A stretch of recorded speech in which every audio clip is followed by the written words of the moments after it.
안녕하세요. 저는 대기업에서 팀장급으로 근무하고 있는 40대 직장인 여성입니다. 최근에 회사에서 심혈을 기울여 준비하고 있던 프로젝트를 성공적으로 마무리했어요. 그 덕에 회사 내 입지가 더욱 넓어진 탓에 요즘 어깨가 제법 무겁습니다.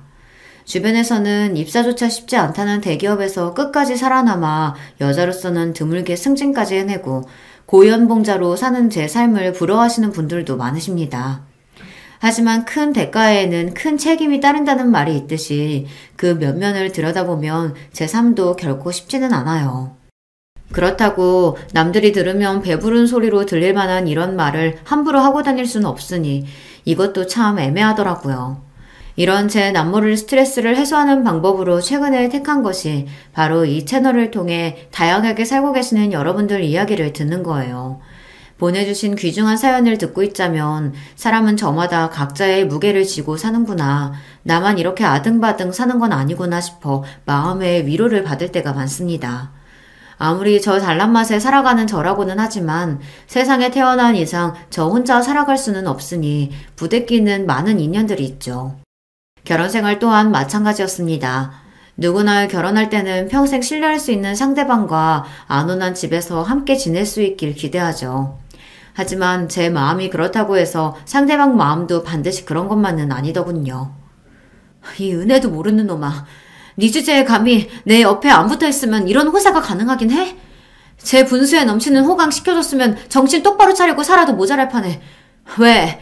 이렇게 사는 거 겪어보니까 이게 꼭 진짜 네 거라도 된 줄 알았어? 내가 참 기가 막혀서. 여보, 내가 정말 잘못했어. 내가 잠깐 미쳤었나봐. 당신 같은 여자를 놔두고 내가 정말 돌았었어. 제발 한 번만, 딱 한 번만 용서해줘, 어? 용서 같은 소리 하고 있네. 그래, 네가 나 같은 여자 아니면 언감생심 이 호사를 어떻게 부리고 살았겠어. 지금 너 있는 그 자리가 딱 네 수준에 어울리는 자리니까 염치 없이 욕심부리 생각하지 말고 네 분수에 맞게 살아.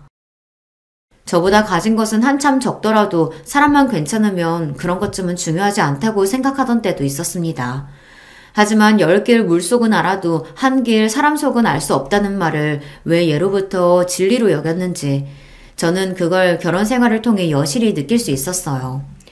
사람 참 눈에 보이는 게 다가 아니더라고요. 여기까지만 들어도 제 결혼 생활이 얼마나 파란만장했을지 직감이 가시나요? 오늘 제가 여러분께 들려드릴 이야기는 그런 제 결혼 생활에 대한 이야기예요. 저는 무남 동녀 외동딸입니다.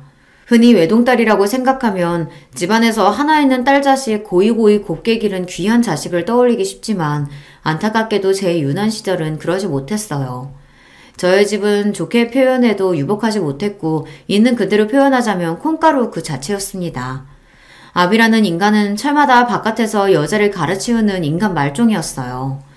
저희 집 자식이 저 하나뿐인 것도 하나 있는 자식 귀하게 키우자는 마음가짐과는 거리가 멀었죠. 늘 그렇듯 여자가 많았던 제 부친이란 사람이 자기 보기에 신부감으로 썩 괜찮다고 판단했던 저희 엄마를 꼬여내 속전속결로 결혼한 이후 저 하나 낳고는 내도로 바깥으로만 돌았으니까요. 그래도 여러 여자 거쳐갈 만한 반반한 상판댁이 가지고 있었던 아버지한테 홀랑 넘어간 엄마는 제대로 된 남자라고는 만나본 적이 없었어요. 그나마 아버지와 짧게 연애한 후로 곧장 시집와 저를 낳았으니 남자라고는 아버지밖에 몰랐습니다. 그렇다고 이게 순정적인 사랑이었냐 하면 그런 순애보와는 거리가 멀었죠. 이 정신 나간 놈아, 이 발정난 놈아, 네가 네 마누라랑 네 새끼 놔두고 벌써 이게 몇 번째야?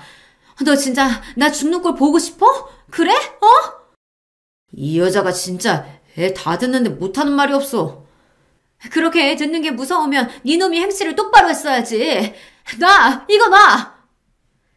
아버지라는 인간은 잠잠해질라 싶으면 또다시 새 여자와 노닥거리고 그렇게 아버지의 여자가 바뀔 때마다 죽는다며 난동을 피우는 어머니였습니다. 사실 제가 생각하기에 진짜 죽을 생각은 없었을 거예요. 항상 아버지가 집에 들어올 때만 식칼을 사납게 휘두르며 자살소동을 피웠지만 슬쩍 실금 그어 피 비치는 정도 외에는 스스로 치명상을 입힌 적이 단 한 번도 없었으니까요. 그저 아버지 잡기 위한 쑤였을 겁니다. 1년에 며칠 집에 들어오지도 않는 아비라는 사람 들어오는 날만 쏙 골라서 그 난장을 피웠으니 말입니다. 어린 제 눈에 그런 부모가 얼마나 지긋지긋했을지는 설명을 하지 않아도 충분히 이해를 하시겠죠. 처자식 내팽개치고 밖에 나가 여자 노름 한다고 세월 가는 줄도 모르는 책임감이랑은 코딱지만큼도 없는 아비는 말할 것도 없었지만 어머니라고 더 나을 것도 없었습니다. 하나 있는 자식한테 관심이 없기는 어머니도 매한가지였으니까요. 그나마 저한테 관심을 줄 때는 그런 콩가루 부모 밑에서도 어떻게든 악착같이 제 몫을 해내야겠다고 전교 1등 성적표를 들고 올 때 정도였습니다. 아이고 그래. 서인이가 그래도 나 닮아 제 밥벌이는 제대로 하고 살겠구나. 내가 너 하나 보고 산다. 너 하나 보고 살아. 이렇게 말하면 참으로 돈독한 모녀지간처럼 들릴지 모르겠으나 어머니가 제게 환히 웃으며 자랑스러워할 때는 딱 그 순간뿐이었습니다. 대부분은 이런 식이었죠. 이 나쁜 년, 이 인정머리도 없는 년. 너는 네 애비랑 똑같아. 어미가 이렇게 죽을 똥 말 똥 개고생을 해줘서 키워줬으면 너는 당연히 내 편을 들어줘야지. 어미가 싫은 소리 좀 했다고 불만을 덕지덕지 붙이고 앉아있는 저 꼬라지 좀 봐. 지 애비 똑 닮아가지고. 네, 술만 들어가면 아버지를 비롯한 온 세상 전체를 저주하며 온갖 폭언을 쏟던 어머니였습니다. 그 폭언의 대상에 저라고 빠져있지 않았죠. 지금이야 다 커서 생각하니 남편이라고 결혼한 작자는 집안 살림이라고는 거들떠볼 생각도 없이 여자들이랑 놀아나느라 바쁘고 가정 건사해보겠다고 어떻게든 식당 일이며 온갖 부업의 잡일까지 몸이 부서져라 일해야 했으니 어머니 삶이 참 팍팍했을 거라는 인간적인 이해는 같습니다. 하지만 그렇다고 해서 그게 부모로서 용서받을 수 있는 행동은 결코 아니었어요. 못 살겠으면 차라리 이혼을 해, 이혼. 이놈의 기집애가 못하는 말이 없어? 내가 누구 때문에 이렇게 사는데? 내가 너 아니었으면 이렇게 참고 살지도 않았어. 그러니까 차라리 갈라서라고. 내 핑계 대지 말고. 술만 마셨다 하면 제 친부를 향한 온갖 폭언도 모자라 저한테까지 비난의 화살이 쏟아지고 어쩌다 한 번씩 아버지란 인간이 집에 기어들어올 때마다 자살 난동을 일으키는 어머니였습니다. 고등학교 졸업할 때까지 저 굶어 죽지 않게 만든 것도 어머니고 긴 시간 집안 살림을 책임져 온 것도 어머니였기 때문에 마냥 원망할 수 없다는 것도 어린 제 마음을 더욱 고통스럽게 했습니다. 차라리 이럴 것 같으면 정말이지 아버지랑 갈라서기라도 바라고 또 바랬지만 애초에 그렇게 아버지와 오만 가지 추태를 다 부리면서도 끝내 이혼할 생각은 하지 않는 어머니였어요. 저렇게 끝을 보일 줄 모르는 원망 또한 아직까지 아버지에 대한 애정을 완전히 내려놓지 못했기 때문이라는 걸 어린 마음에도 어렴풋이 알 수 있었습니다. 저런 것도 사랑이라고 생각하면 정말 끔찍했어요. 결혼에 대한 제 생각이 오래전부터 부정적일 수밖에 없었던 것은 필연이나 마찬가지였습니다. 그나마 간간히 들려오던 아버지도 저 중학교 3학년 이후로는 완전히 소식이 끊어지고 어머니도 좀 잠잠해졌습니다. 희한하게도 아버지와 그렇게 죽일 듯 싸우는 게 꼭 어머니 삶의 원동력이라도 되었던 것 같아요. 아버지가 저희 인상에서 완전히 사라지자 저는 술에 취해 제게 폭언을 퍼붓는 일도 일어나지 않았죠. 그나마 딱 고등학교 때에 맞춰서 사라져준 덕분에 대학 입시 공부나마 정신 시끄럽지 않은 상태에서 할 수 있었던 게 다행스럽게 여겨졌습니다. 하지만 그 와중에도 어머니 정신은 날이 갈수록 메말라갔어요. 너는 나같이 미련한 여자랑은 달라서 독한 구석도 있고 네 앞가림 정도야 너 알아서 할 테니 크게 걱정은 없다. 어미가 돼서 제대로 해준 것 하나 없어. 미안하다. 서희야. 제 대학 합격 통지 듣고 얼마 안 되어서 결국 지병으로 몸져 넣으신 어머니께서 제게 남긴 마지막 유언이었습니다. 어머니가 임종하시는 순간까지도 아버지란 인간은 끝내 나타나지 않았어요. 찾아오는 조무객도 별로 없는 초라한 장례식을 치르며 저는 결코 어머니처럼 살지 않으리라 굳게 마음을 먹었습니다. 남자 하나 때문에 인생 다 걸어 자식이고 나 스스로고 갉아먹는 짓은 하지 않겠다며 눈물을 머금고 결심했죠. 인간적으로는 참으로 가여운 어머니의 일생이었으나 그런 안타까운 마음에도 불구하고 부모로서는 형편없는 어머니였으니까요.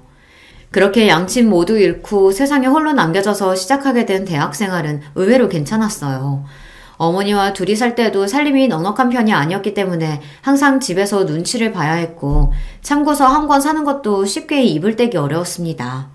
비록 하나 있는 자식이라도 남겨줄 재산도 없이 떠난 어머니셨기 때문에 모든 생활을 저 스스로 건사해야 한다는 게 쉽지는 않았어요. 하지만 이제 채워야 할 입은 저 하나밖에 없었고 그 어수선한 환경에서도 이를 악물고 공부한 탓에 들어갈 수 있었던 명문대생이라는 타이틀 덕분에 괜찮은 과외 자리도 여러 소개받을 수 있었습니다. 물론 남의 돈 버는 일이 그 무엇 하나 쉬운 일이 없으니 고생스럽기는 했지만 고액 과외 여러 개 하며 지내다 보니 오히려 엄마와 함께 살 때보다도 긍정적인 여유가 있는 편이었어요. 등록금이랑 생활비 충당하는 정도는 저 스스로도 충분히 해낼 수 있었습니다. 그러다 보니 저도 그제야 마음의 여유가 좀 생기더라고요. 저한테 누군가와 함께 사는 게 결코 좋은 기억일 순 없다 보니 갓 성인이 되자마자 시작한 자취생활이 그렇게 만족스러울 수가 없었어요. 누가 저한테 눈치 주는 사람도 없고 술 먹고 행패 부리는 사람도 없고 혹여나 한참 연락을 끊은 아버지가 갑자기 나타나서 집안을 난장으로 만들지나 않을까 하는 불안감에 시달릴 필요도 없었습니다. 혼자 사는 게 딱 적성에 맞는다고 생각했어요. 그때는 워낙 긴 시간을 시달려온지라 외로움을 느낄 새도 없었습니다. 그야말로 제 세상이라고 생각했죠. 그렇게 과외해가며 학교 다니는 와중에도 공부는 악착같이 했습니다. 이 세상 천지에 믿을 거라고는 저 스스로밖에 없었으니까요. 제 부모가 온몸으로 보여줬던 불행의 전철을 밟지 않기 위해서라도 제 능력으로 올라갈 수 있는 데까지 올라가야 직성이 풀릴 것 같았습니다. 대학생활 내내 성적관리나 대외활동 등을 철저하게 관리한 덕에 대학 졸업반을 끝마치기도 전에 제가 입사를 희망하던 대기업에 우수한 성적으로 합격할 수 있게 되었습니다. 취업 준비하는 동안 의지할 만한 사람이라고는 하나도 없는 저였으니 어떻게든 졸업 전에 좋은 일자리를 잡아야 한다고 피땀 흘려가며 노력한 것이 결실을 맺게 되었다는 생각에 뿌듯했어요. 하나 마음먹으면 온 사활을 걸고 제대로 덤벼드는 제 성격답게 온갖 수재들이 모여있다고 하는 대기업에 입사한 후에도 저는 제 기량을 적극적으로 펼쳐나가기 시작했습니다. 그런 저를 보면서 시기하는 동료들도 많았으나 제 적극성을 높이 평가해주시는 분들 역시 많았어요. 특히나 사수들 중에서 여성인 선배들 같은 경우에는 그런 저를 기특하게 봐주시고 예뻐해주시는 분들이 많았어요. 요새 아무리 판도가 바뀌고 있다곤 하지만 여전히 여성에 대한 유리천장이 존재하고 있고 대기업도 그 면면을 들여다보면 상당히 보수적인 집단이기 때문에 여성이 끝까지 살아남기에 결코 녹록한 환경은 아니었습니다. 그 속에서 악착같이 살아남아 그 자리까지 올라간 여자 선배들 눈에는 아등바등 어떻게든 위로 올라가려고 길을 쓰는 신입인 제 모습이 마치 과거의 자신을 보는 것 같았겠죠. 그런 선배들 도움으로 저 역시 험난한 사회생활을 나름대로 잘 헤쳐나갈 수 있었습니다. 그렇게 잘난 선배들도 예외 없이 무너지는 순간이 있었는데요. 바로 결혼과 출산이었습니다. 업무할 때 그렇게 똑부러지고 당찰 수 없었던 선배들이 결혼 후 아이를 낳기 시작하면서 그 되찾던 기세가 꺾이고 결국은 하나 둘씩 회사를 떠나는 모습을 볼 때마다 정말이지 이해할 수가 없었어요. 저렇게 잘난 여자들도 결혼과 출산에서는 자유로울 수가 없는 건지 지금껏 그리 고생해서 쌓아올린 탑을 어째서 저리 한순간에 무너뜨릴 수밖에 없는 건지 안타깝다 못해 원망스러울 지경이었습니다. 서희야, 너는 절대 결혼하지 마라. 결혼하지 말고 네 능력 끝까지 펼쳐서 올라갈 수 있는 끝까지 한번 올라가 봐. 끝까지 회사에서 살아남을 수 있으리라 의심치 않았던 선배가 떠나면서 씁쓸한 표정으로 제게 남긴 말이었습니다. 이런 일을 몇 번 겪다 보니 저 나름대로 패턴이 눈에 보이기 시작하더라고요. 좋은 대학 나와 좋은 직장 다니며 훌륭한 스펙 갖춘 선배들이었으니 결혼 상대들 역시 다들 조건이 출중했어요. 그럼에도 불구하고 항상 결국 져주는 쪽은 여자 쪽이 되더라고요. 출산 문제에 있어서도 그렇고 아이 양육에 있어서도 그랬습니다. 다들 남편 못지않은 높은 스펙의 고연봉자였음에도 결국 희생은 아내와 엄마의 몫이 되었다는 거죠. 그러다 보니 그런 생각이 들더라고요. 내가 아무리 잘난 사람이라고 해도 나랑 비슷한 잘난 사람 만나면 결국 굽히는 쪽은 내 쪽이 될 수밖에 없겠구나. 선배들이라고 처음부터 결혼해서 자기 꿈 버리고 살 생각이라고는 추호도 없었을 테니 상황이 그런 식으로 몰아갔겠죠. 잘난 아들 둔 시댁에서 아들이 며느리한테 기죽어 사는 꼴 보고만 있을 리도 없었을 겁니다. 결혼에 대한 제 생각이 더더욱 부정적으로 바뀔 수밖에 없었어요. 결혼이 제 커리어에 결코 득이 되지 않으리라는 생각은 물론이었습니다. 만약 결혼이라는 걸 하게 된다 할지라도 저 잘난 줄 알고 아내 이상을 당연하게 생각하는 남자보다는 차라리 저보다 조건이 좀 떨어져도 제가 계속해서 성공 가도를 달리는 게 오히려 이득이라는 걸 판단할 수 있는 최소한의 계산은 할 줄 아는 남자가 차라리 나을지도 모르겠다는 생각을 하게 된 거죠. 아마 남편을 선택했던 이유도 무의식 중에 제가 그런 생각을 가지고 있었기 때문일 겁니다. 남편은 당시 제가 진행하고 있던 프로젝트의 연계에 참여한 거래처 말단 직원이었습니다. 조주희 뭐해? 얼른 인사드려. 이번 프로젝트 총 책임자셔. 안녕하십니까. 잘 부탁드립니다. 그래요. 우리 잘해봅시다. 저보다 한 살이 어린 남편이었어요. 사실 사회에서 나이 차이 한 살 나는 거야 나이 차이가 난다고 말하기도 민망한 수준입니다만 저 나이를 먹고도 함께 온 자기 상사 눈치를 봐가며 어리바리 사회 초년생 티를 미처 벗지 못한 모습이 꼭 한참 동생같이 느껴졌습니다. 나중에 알고 보니 대학 졸업하고 나서도 취업한다고 꽤 고생한 탓에 취준생 시절을 제법 길게 보냈다고 하더라고요. 3년 넘게 취업에 매달린 끝에 간신히 들어가게 되었다는 회사가 바로 그 프로젝트에 참여했던 저희 하청업체였던 거죠.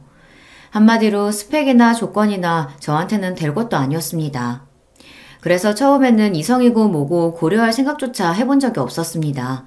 언감생심 저한테 마음을 품을 거라고는 상상조차 못했고요. 프로젝트 준비하면서 그쪽 업체에서 저희 쪽으로 외근을 나올 일이 잦아졌어요. 저 마실 음료나 간식거리 준비하면서도 유독 제 취향에 맞춰 정성껏 준비를 해도 그저 제가 이 프로젝트 총 책임자이니 아무래도 제 눈치를 가장 많이 보겠지 하고 대수롭지 않게 생각했죠. 그랬기에 프로젝트 끝날 무렵 얼굴이 시뻘개져서는 버벅거리며 제게 마음을 고백하는 남편한테 놀라다 못해 조금 어이가 없을 지경이었어요.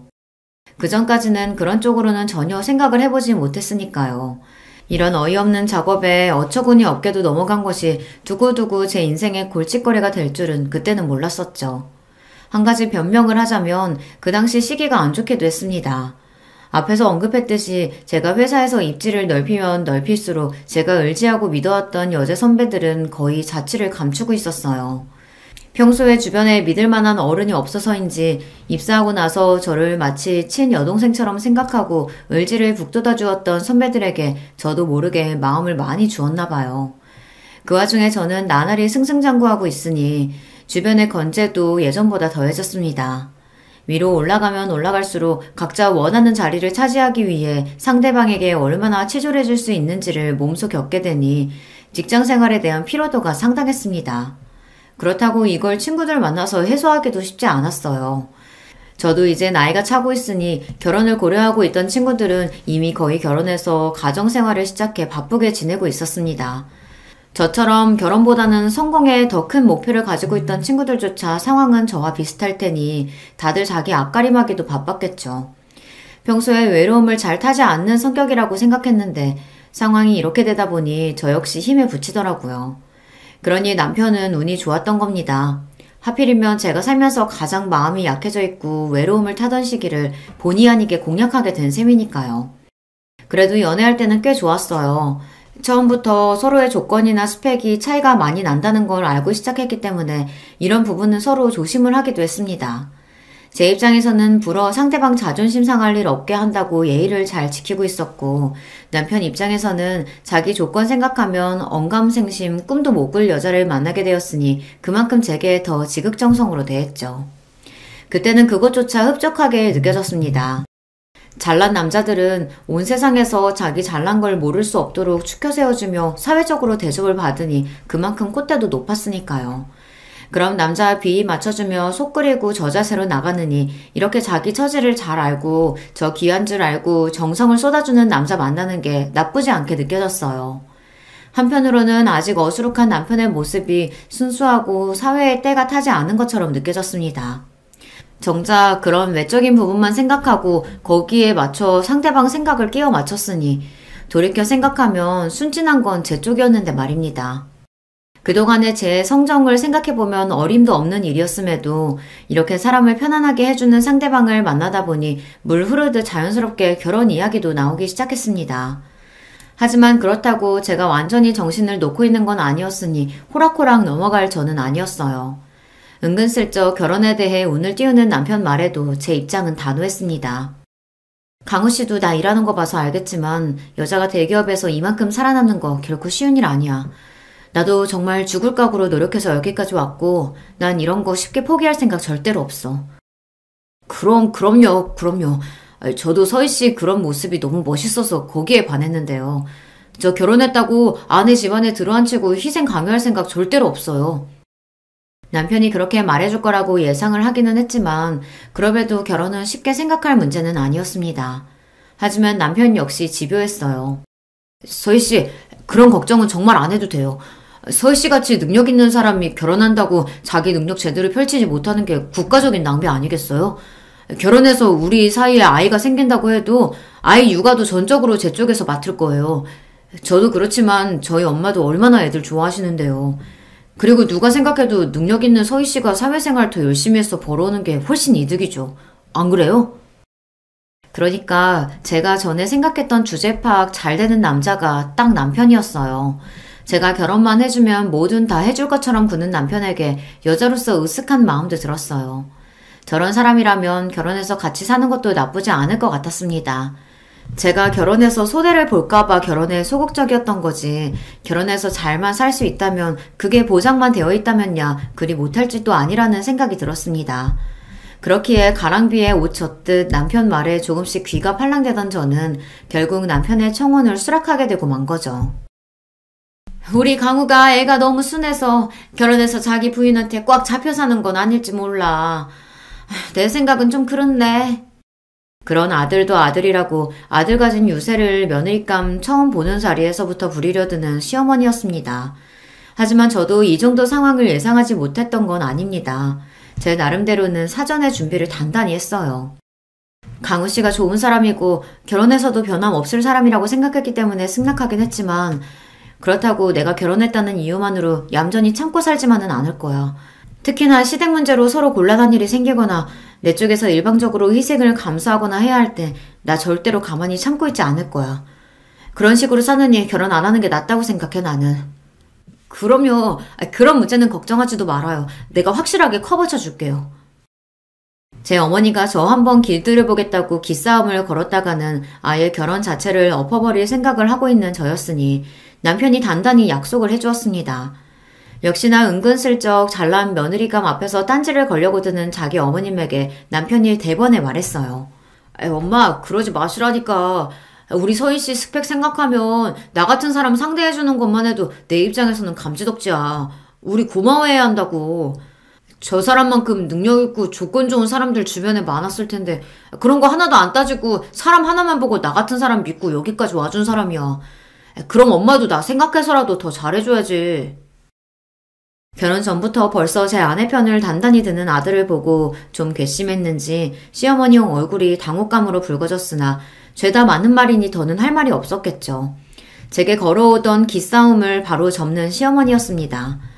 저기서 더 나아가 저한테 트집이라도 잡았다가는 저 역시 이 자리를 얻고 나갈 생각까지 각오하고 있었기 때문에 그저 이 정도 선에서 마무리된 걸 다행이라고 생각했어요. 그렇게 제 결혼 생활이 시작되었습니다. 신적 살림은 제가 살고 있던 오피스텔에서 시작하게 되었어요. 말이 오피스텔이지 평수도 넓고 고급화되어 있는 곳이라서 둘이서 신혼살림 시작하기에는 전혀 부족함이 없었습니다. 저한테 그렇게 결혼하자는 소리를 해댔으면서도 막상 결혼 준비하려고 보니 모아둔 돈이라고는 얼마 되지도 않는 남편 사정을 고려하면 사실 선택의 여지가 없기도 했어요. 하지만 좋은 게 좋은 거라고 저 사람 조건이 저에 비해 딸린다는 거 모르고 시작한 것도 아니잖아요. 저야 원래 살던 제 집이니 제 직장에서도 가깝고 일하면서 처음부터 제 힘으로 마련한 제 자가였기 때문에 집에 대한 애정도 상당한 편이었습니다. 거기에 남편만 들어오면 그만이라고 생각하니 차라리 복잡한 일 없게 되어 다행이라고 생각하기로 했어요. 그도 그럴 것이 결혼 준비하게 되면 가장 골치 아픈 문제가 집 아닙니까? 요즘 집값이 어디 한두 푼도 아니고 가지고 있는 예산 내에서 두 사람 직장이나 모든 상황을 고려해서 최적의 장소를 찾아낸다는 것 또한 쉬운 일이 아니잖아요. 그런 복잡한 단계들 다 건너뛸 수 있다고 생각하니 그때는 그것도 그렇게 나쁘게만 느껴지지 않았습니다. 그래도 결혼하는 건데 남편이 몸만 딸랑 들어올 수는 없으니 혼수 명목으로 필요한 가구나 가전들을 해가지고 들어오긴 했어요. 물론 이미 제가 사용하고 있던 고급 가전들이 상당수 준비되어 있었기 때문에 남편 쪽 부담이 그리 크지는 않았을 겁니다. 보통 결혼하는 부부들 의뢰이 하는 남녀 역할이 바뀐 거나 마찬가지였죠. 사실상 몸만 가지고 제 집에 들어오게 된 남편이 제게 미안한 듯 말했습니다. 결혼하는데 소희 씨가 부담한 게 너무 많아서 미안해요. 지금은 비록 내가 연차도 얼마 안 되고 모아놓은 돈도 없어서 이렇게 시작하지만 살면서 나 선택한 거 후회하지 않도록 내가 정말 잘할게요. 별소리를 다 해. 괜찮아요. 나도 크게 부담한 거 없어. 살던 대로 하던 거에 강우 씨 하나 더 맞이하는 것 뿐인걸. 너무 그렇게 생각하지 말아요. 형편대로 하는 거지. 남편에게 한 말은 진심이었어요. 더 좋은 조건의 남자를 만나 결혼을 했더라면 훨씬 호화스럽게 신혼생활을 시작할 수도 있었겠죠. 하지만 저 어릴 때 살던 걸 생각하면 저 지금 이렇게 갖추고 사는 것도 제 나름대로는 호사였어요. 한마디로 결혼 통해서 한몫 잡아볼 생각은 애초에 해본 적도 없다는 거죠. 무엇보다 결혼은 생활인데 그런 것보다는 함께 살면서 제 마음 편안하게 해줄 사람 만나는 게 더 중요하다고 생각했습니다. 결혼하면서 복잡한 일 겪을 생각은 없었기에 결혼식도 최대한 간소하게 하기로 했어요. 아시다시피 제가 친정이랄 게 없지 않습니까? 그러다 보니 자리 채워주실 만한 일가 친척분들 제대로 연락되는 분들도 없었고요. 저희 쪽 하객이라고 하면 제 가까운 친구나 지인들 제외하곤 일하면서 만난 회사 인맥들이 전부였죠. 물론 제 직급이다 보니 거래처 쪽이나 하청업체 쪽에서 제게 눈도장이라도 찍으려고 은근히 결혼식 초대를 바라기도 했습니다. 하지만 저는 굳이 그런 사람들로 북적거리며 시끄러운 결혼식을 치르고 싶지는 않았습니다. 제 말이라면 무조건 옳다는 소리부터 하는 남편이다 보니 저희 둘끼리는 의견 일치가 잘 되었어요. 문제는 시어머니였습니다. 그래도 내가 하나 있는 아들 장가 보내는데 이렇게 결혼식에 조출해서 쓰겠어? 엄마는 이미 다 끝난 이야기를 왜 또 꺼내고 그래요. 저희가 하객수도 최소한으로 받고 결혼식에 큰돈 쓰지 않고 살림에 보태겠다는 뜻을 밝히자 대번에 싫은 티를 내는 시어머니였습니다. 하지만 애초에 결혼식 자체가 저나 남편 주머니에서 나오는 건데 시어머니가 그렇게 싫은 티 내봤자 별 도리 없었을 거예요. 그게 정 마음에 안 들고 당신 아드님 휘황찬란한 결혼식 시키고 싶으시다면 본인이 결혼식 자금이라도 대주셨으면 또 몰라요. 아들 거의 공짜로 보내는 판에 결혼식은 신부 쪽에서 주로 준비하는 거라며 은근히 슬쩍 입을 씻으려는 시어머니였습니다. 그 속셈이 빤한데 굳이 시어머니 비위 맞춰줄 생각은 없었어요. 그렇게 결혼식 역시 저의 뜻대로 진행되게 되었죠. 결혼 초에는 참 좋았습니다. 남편이 취미가 요리라서 신혼 때는 제 낯빛이 반짝반짝해질 정도로 남편에게 잘 얻어먹고 다녔어요. 최 팀장 결혼하더니 얼굴 좋아졌네. 남편이 잘해주나 봐? 뭐 그렇죠. 주변 동료들도 한 번씩 언급하고 지나갈 정도로 제 표정도 좋아졌나 봐요. 제가 생각했던 것보다 결혼 생활이 만족스럽기도 했으니까요. 강우씨, 매번 이렇게 식사 준비한다고 고생할 거 없어요. 어차피 나 혼자 살면서도 간단하게 해먹었고 우리 데이트하면서 밖에서 자주 사 먹기도 했잖아요. 우리 편한 대로 하자, 응? 내가 재밌어서 하는 건데 뭐.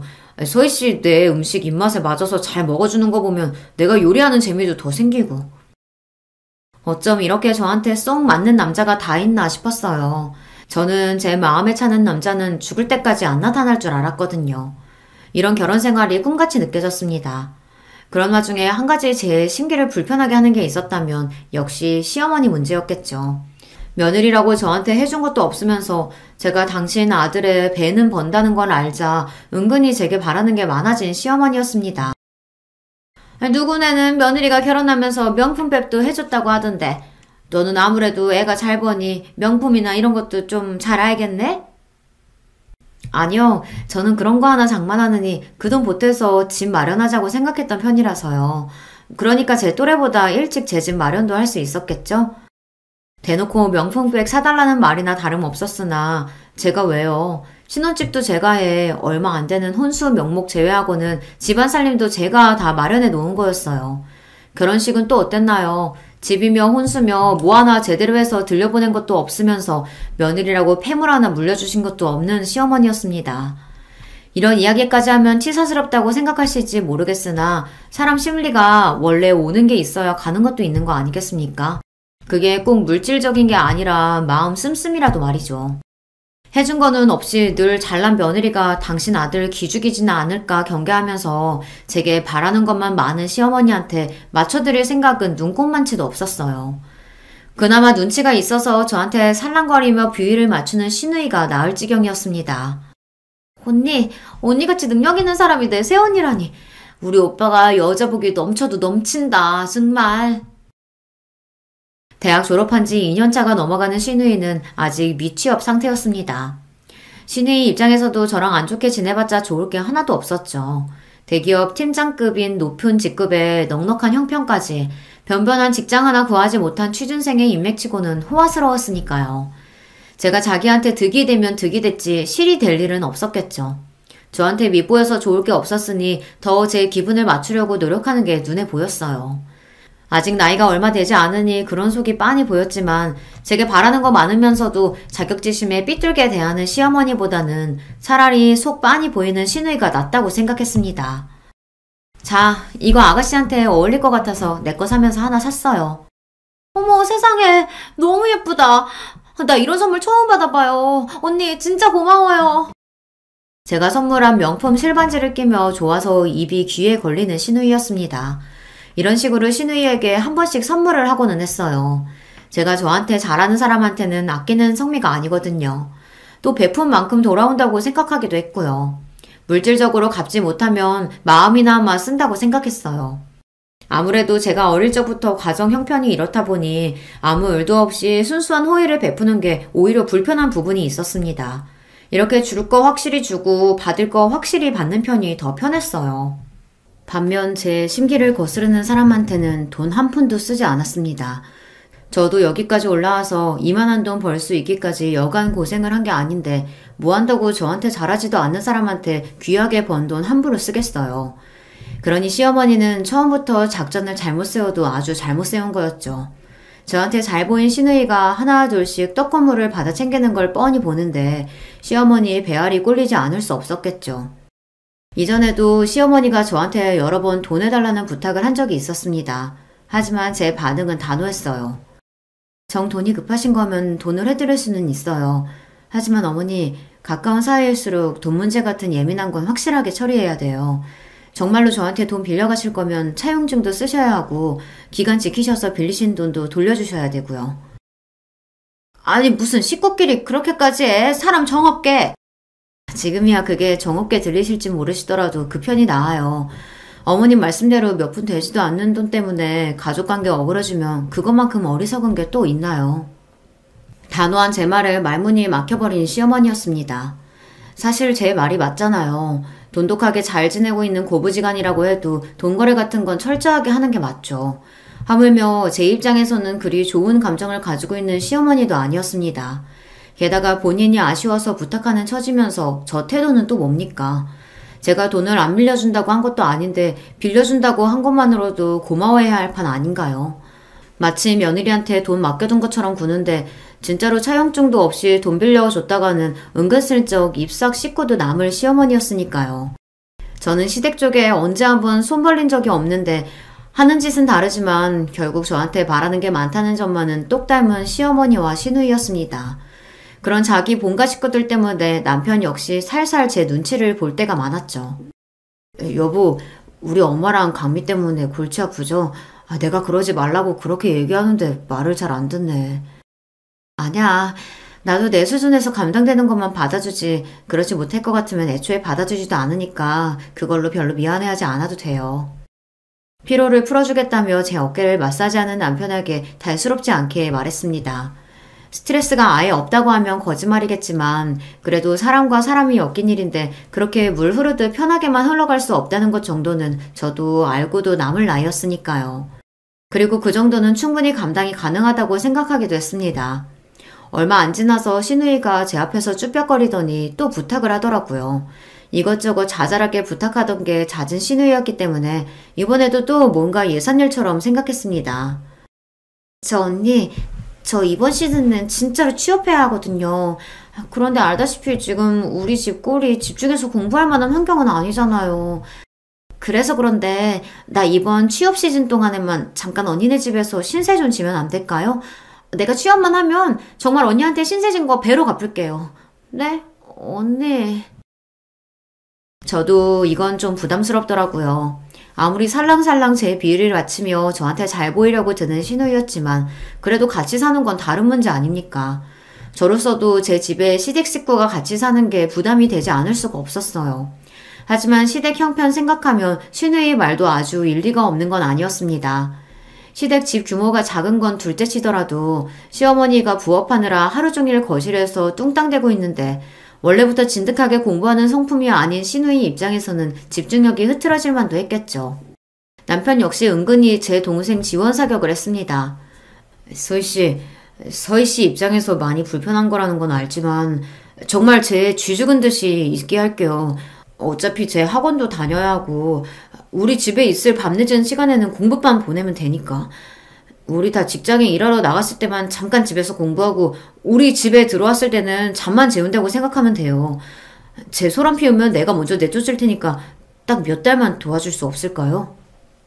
마치 저 말고는 다른 대안은 없다는 듯이 절박하게 제게 매달리는 두 사람을 보고 마냥 안 된다고 거절하기도 쉽지 않더라고요.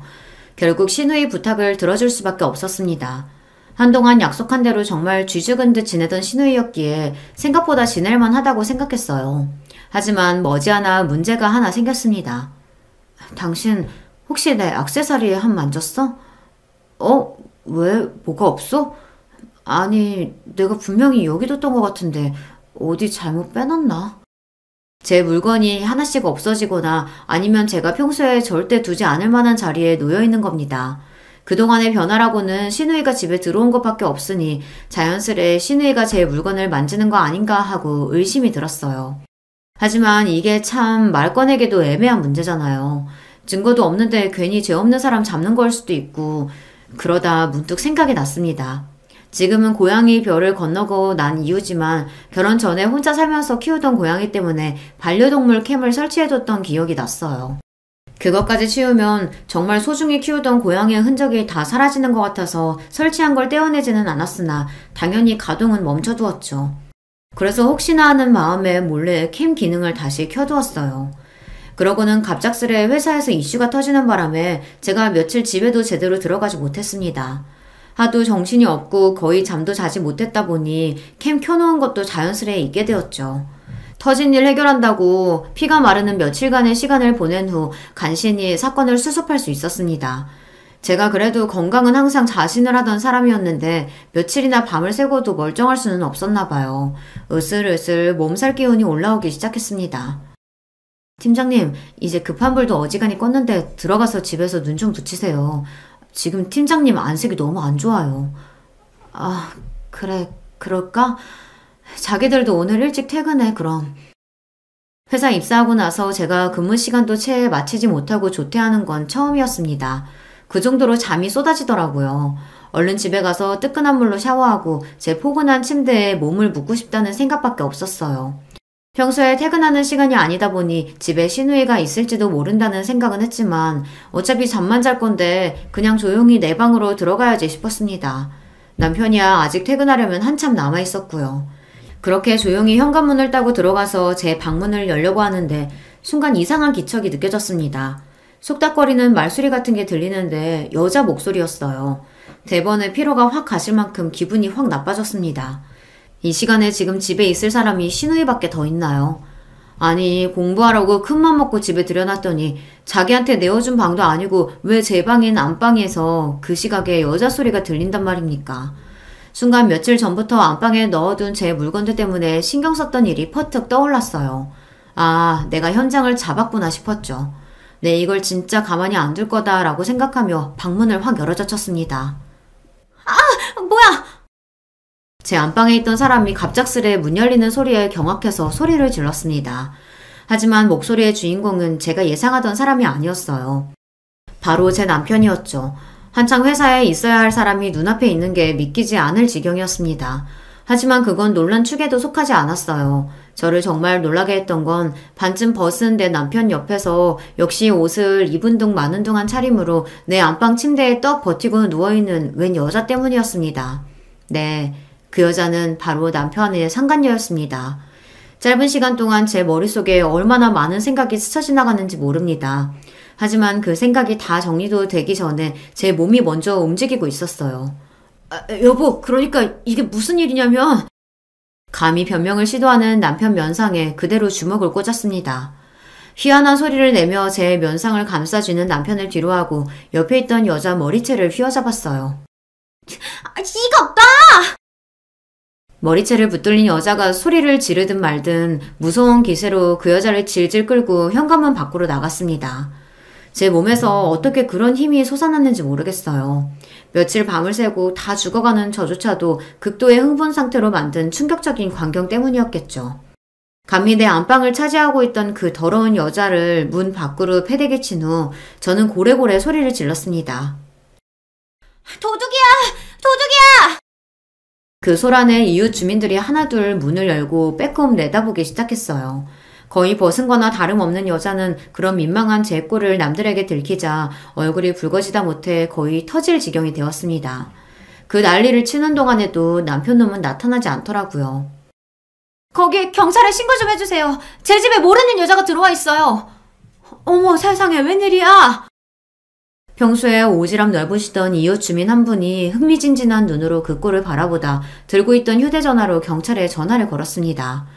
남편이란 놈이 문 밖으로 튀어나온 것도 딱 그 시점이었어요. 저 비겁한 놈이 방금까지 저랑 붙어먹던 여자는 옷도 제대로 못 걸치고 문 밖에 쫓겨나 저 수모를 당하고 있는데도 그 와중에도 제 체면은 챙기고 싶었는지 위아래 옷을 다 갖춰 입고 나왔더라고요. 하긴 마누라 속이고 감히 내 집에서 더럽게 뒹군 연놈들 의리라고는 고작 그런 거겠죠. 여보 내가 다 설명할게. 제발 내 얘기 좀 들어줘. 대번에 바닥에 무릎을 꿇고 파리처럼 두 손을 싹싹 비벼가며 제게 비는 남편이었습니다. 하지만 제가 어디 그런 꼴 두고 보고 있을 사람인가요? 제 불우한 어린 시절 이야기는 여전히 기억하고 계실 거예요. 저한테 외도는 애초에 타협의 대상이 아니었습니다. 처자식 내팽개치고 외도를 일삼던 아비와 그런 아비를 끝끝내 포기하지 못해 하나뿐인 자식에게 생채계를 남긴 어미를 떠올리면 그러려고 해도 그럴 수가 없었어요. 마침 제 발로 제 집 밖으로 걸어 나온 김에 그대로 그 둔 연놈들을 제 집에서 쫓아내 버렸습니다. 더러워서 놈과 한마디 말도 섞고 싶지 않았어요. 그대로 남편과 남편 상간녀를 집 밖에 내놓은 채 저는 집으로 들어가 문을 쾅 걸어 잠궜습니다. 수치심을 견딜 수 없었는지 질질 짜는 상간녀 울음소리가 들렸으나 그마저도 끔찍해 손님방으로 가서 문을 걸어 잠그고 이불을 뒤집어 썼습니다. 차마 저 두 연놈들 뒹군 제 안방 침대에 가서 누울 수는 없더라고요. 그러다 퍼뜩 며칠 전 반려동물용 캠을 작동시켰던 것이 기억났습니다. 영상을 돌려보는 내내 손이 떨리고 피가 거꾸로 치솟는 느낌이었어요. 그 안에는 그 더러운 인간들의 불륜 증거가 적나라하게 담겨 있었습니다. 제 집안을 마치 자기 집이라도 된양 자연스럽게 거느리는 상간녀 하는 모양새가 벌써 한두 번 저러는 게 아니라는 걸 직감할 수 있었어요. 놀라운 사실은 한 가지 더 있었습니다. 그런 남편과 상간녀와 자연스럽게 어울리던 시누이였죠. 그러니까 저만 바보였던 거예요. 제 집 마련하는데 한 푼 도움된 적도 없던 저 인간들이 제 집을 놀이터 삼아 시시덕대는 동안 정작 집주인인 저는 저 인간 같지도 않은 것들에게 놀아나는 줄도 모르고 아무것도 모르고 살았던 겁니다. 걷잡을 수 없는 분노에 휩싸여 저는 그 길로 곧장 대형 로펌에 제 이혼 소송권을 맡겼습니다. 제 상간녀와 경찰서에서 훈방조치로 풀려나자마자 제게 이혼 소장을 받게 된 남편이 혼비백산에 제 집으로 헐레벌떡 달려왔습니다. 여보 내가 무조건 잘못했어. 다 내가 못난 탓이야. 그 여자 죽을 때까지 다시는 안 볼 테니까 제발 이혼하자는 말만 하지 말아줘. 내가 뭐든 다 할게. 제발 여보. 그 더러우니 못 닥쳐? 감히 네 놈이 감히 내 집에 여자를 끌고 들어와? 여기가 네 집이니? 쥐뿔 가진 것도 없는 거지 새끼 사람 하나 믿고 걷어줬더니 감히 이따위로 뒤통수를 쳐. 네 놈이 네 상간녀 앞에서 능력 있는 와이프 그리 까내리며 놀아난 꼴 뻔히 아는데 내 집에서 여자랑 뒹굴다 걸린 현행범이 무슨 변명을 하려고 들어. 아니야. 나한테 여자라고는 당신밖에 없어. 정말이야. 그 여자는 그냥 잠깐 논 게 전부야. 잠깐 노는 년을 자기 아내 보성감까지 뒤져서 치장시켜가면서 노니? 이 자존심도 없는 놈아? 아니, 당신이 그걸 어떻게... 제게 전원 불륜 증거 영상이 사흘 밤낮을 돌려도 모자라게 차고 넘친다는 건 몰랐겠으나 자기가 한 것을 이미 본 듯이 확신하고 말하는 저를 보고 차마 말을 잇지 못하는 남편놈이었어요.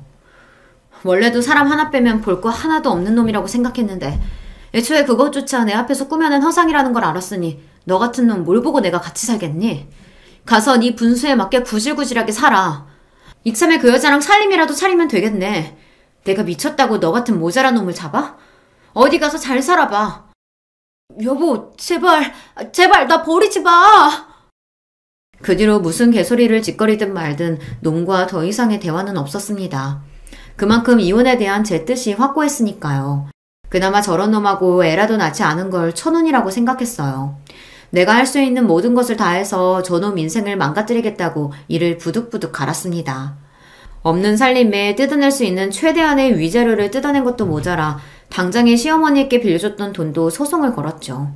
역시 차용증 쓰기를 잘했다고 생각하며 말이에요. 잘난 아내 만나 다니던 회사에서 어깨 좀 펴고 다녔던 놈이 쫓기듯 지방 발령을 받은 것도 제게 이혼 당한 후 얼마 되지 않은 시점에서였어요. 제가 특별히 편의를 봐준 적은 없으나 그래도 비슷한 조건이면 남편 회사를 선택했던 것이 모조리 철회되었으니까요. 같은 회사 말단 사원이었던 상간녀 역시 일자리를 잃었습니다. 잘난 마누라 덕 보며 주제에 넘치던 호사를 부리던 놈이 제 알량한 남자로서의 자존심은 조건이라고는 볼 거 하나도 없는 여자에게서 채우고 있었던 겁니다. 폭풍 같은 기세로 이혼을 마무리하고 놈을 나락으로 떨어뜨리고 나니 그제야 허무감이 밀려왔습니다. 남편뿐만 아니라 저를 기만한 시댁까지 풍비박산을 내었으니 이제 이 더러운 인연은 이갈로 떠나보내자 마음을 다잡았어요. 제게 결혼은 실수로 남았으나 저를 지금 이 자리에 이르게 한 것은 바로 이러한 실수를 최대한 빨리 털고 다시 일어났다는 점입니다. 이번에도 예외는 아니었어요. 사실 일하느라 바빠서 생각보다 이혼의 아픔이 길게 가지도 않았습니다. 제 파란만장한 결혼 이야기는 여기까지입니다. 제 이야기 들어주신 여러분 모두 감사드려요. 안녕하세요. 저는 경기도에 살고 있는 30대 후반 여성입니다. 원래는 비혼주의자였어요. 그래서 결혼할 생각이 전혀 없었는데 남편을 만나고 생각이 바뀌어 5년 전에 결혼을 했어요. 남편이 저를 너무 좋아했고 그때 저도 심적으로 힘든 일이 많았어서 남편에게 의지를 많이 했거든요. 사실 그때 저희 부모님이 돌아가셨었거든요. 사고로 돌아가시고 외동딸이었던 저는 정말 힘든 시기를 보내고 있었어요.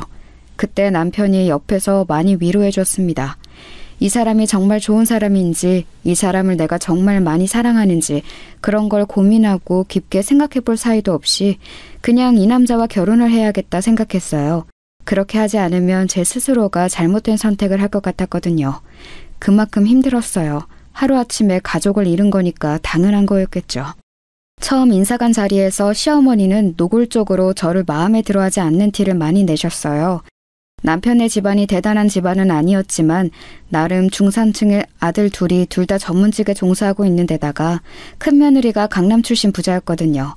그래서 둘째 며느리 자리에 대한 기대도 아주 크셨나 보더라고요. 자식이기는 부모 없다고 애가 하도 좋다고 하니 허락은 해준다만 넌 언제나 우리 집에 시집 온 걸 복으로 여기렴. 그 전에 저 같았으면 그런 이야기를 듣고 이런 결혼을 절대 하지 않았겠지만 그때 저는 그런 걸 생각할 마음의 여유가 없었어요. 살기 위해서 옆에 누군가가 있어야 했습니다. 그게 그 순간에는 저희 남편이었고 말이죠. 그렇게 부모님이 없는 결혼식을 했어요. 식을 마치고 얼마나 울었는지 모릅니다. 비어있는 혼주석을 보고 말이죠. 창피하게 사람이 그렇게 많은데 그렇게 많이 울면 어떡하니? 안 그래도 비어있는 혼주석 때문에 다들 수군거리는데 더 티나게. 하여간 마음에 안 들어. 그런 이야기를 들었지만 그래도 눈물이 멈추지 않았어요. 나중에 남편이 안아주며 이렇게 말해주더군요. 이제 내가 당신 가족이니까 우리 외롭지 않게 잘 살자. 하고 말이죠. 그 말 하나만 마음에 담고 시작한 결혼 생활이었습니다. 하지만 제 결혼 생활은 생각보다 더 순탄하지 않았어요. 시어머니는 그게 무슨 당연한 권리라도 되는 듯 시도 때도 없이 저를 불러내서 온갖 굳은 일들을 다 시켰습니다. 그러면서 매번 이렇게 말씀하셨어요. 빈손으로 와서 어디 하나 내놓을 거 없는 애가 우리 애 같은 애랑 결혼했으면 이 정도는 해야 하는 거 아니겠니? 아니, 이것도 모자라지. 그렇게 정당화하시며 저를 부려먹으셨어요. 처음에는 별 생각 없이 다 했습니다. 사실 어머님의 그런 말들이 귀에 들어오는 정신 상태가 아니었거든요. 오히려 몸이 힘들면 다른 생각들이 들지 않아서 좋았어요. 몸이 편하면 눈물이 나오는 시기였거든요. 어머니한테 당신 그만 좀 부려먹으라고 말할까? 아직 괜찮아. 내가 못 견딜 것 같으면 이야기할게. 그래서 그냥 남편이 그렇게 말해도 만류했어요. 지금 와서 생각해보면 그때 군말 없이 다 해준 게 제 실수였던 것 같기도 합니다. 점점 더 심해지기만 했거든요. 어머님이 그렇게 하시니 형님도 그렇게 하시기 시작했어요. 동서, 다음 주에 우리 집에 와서 음식 좀 해줄 수 있어? 네, 그럴게요. 무슨 일인지 묻지도 않고 그러겠다 했었으니까요. 그때는 말이죠. 초반에는 손님을 초대하거나 대접할 일이 있을 때만 저를 부르더니 나중에는 자기가 뭐가 먹고 싶다고 와서 해주고 가라고 하더군요.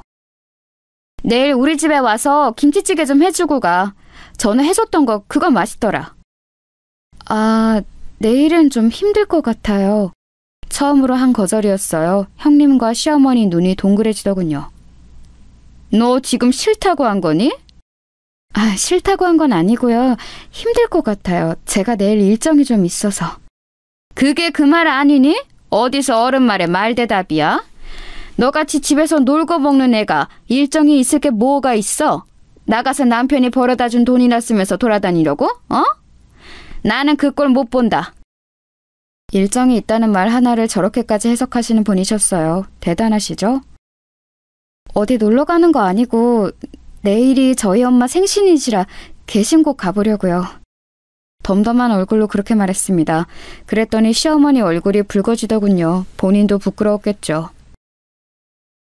아, 그런 거면 진작 말을 하지. 당연히 가봐야지. 형님의 그 말에 시어머니의 얼굴이 더 새빨갛게 달아올랐습니다. 그리고는 입을 앙 다물고는 저를 바라보더니 애써 입을 열더군요. 그 이야기를 먼저 하지 그랬니? 그런 일이 있으면 어련히 가보라고 할 거 아니냐. 사람 무안하게. 끝까지 미안하다는 말 한마디를 안 하시는 분이셨어요. 저한테 미안하다는 말을 하면 마치 엄청나게 자존심이 상하는 사람처럼 굴었습니다. 그런 생활을 5년 정도 했어요. 지금 이 사연을 듣고 계시는 분들은 정말 뭐 저런 답답한 애가 있나 싶으시죠? 하지만 저는 정말 다른 생각을 할 겨를이 없는 이 생활이 오히려 편했어요. 시어머니나 형님에게 듣는 말들이 크게 상처가 되지도 않았고 말이죠. 가끔 부모님이 안 계신 이야기가 나오면 슬펐지만 말입니다. 제가 그런 것들에 기분이 나빠하지 않을 수 있었던 이유는 확실히 있긴 했어요. 사실 저에겐 남편도 모르는 비밀이 하나 있거든요. 바로 저희 집이 엄청나게 부자였다는 사실이었습니다. 저희 아버지는 부동산을 크게 하셨어요. 가지고 계신 땅이나 건물도 많았습니다.